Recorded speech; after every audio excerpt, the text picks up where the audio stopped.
cosmetic wheel repair. You think paintless dent repair is a bitch to create value in? No, I am not trying it again. Try cosmetic No. wheel repair. Come on. I'm not doing it. Yes, you are. I'm not. This is practice. Did we talk about practice? Yes, we're practicing.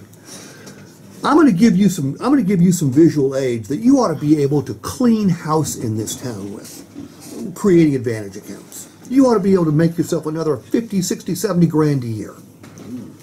I like it. Yeah, and in fact, maybe I'll just take Kat around and we'll go do it because Then you seem like, to be. hello. You seem to be just fine. You know what? You've gotten comfortable, haven't you? You don't care about making any more money anymore, do you? I would call bullshit on that one. Okay. All right. Talk to. What is this? What is this cosmetic wheel repair? Cosmetic wheel repair for any Steve. scrapes. Steve. Have you ever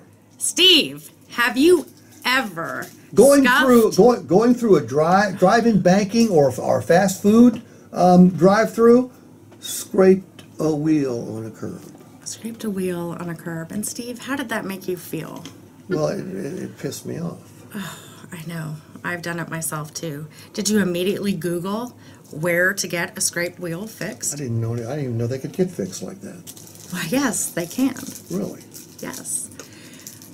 And by any idea how much it might cost? Any idea how much it might cost? No idea. It could be anywhere from $150 to $300, depending on the wheel. Wow. But the great news is, Steve, you ended up paying for those anyway, don't you know? Steve, you ended up paying for those anyways. How so?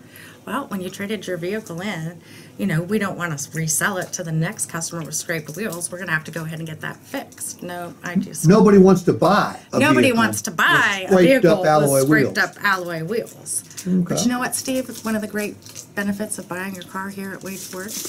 We give you 1 year. Now, do you get it now? Yep. Mm-hmm. That's how you have to do this. We can't assume the customer knows anything. Because, look, I'm going to tell you right now, customers suck at buying cars. They come in loaded with information, misinformation, misinterpreted information. They need help. They don't think they need help, but they need help.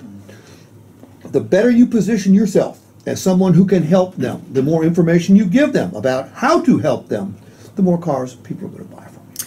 So I like those closes, and I'm going to switch gears for you guys in 1 second.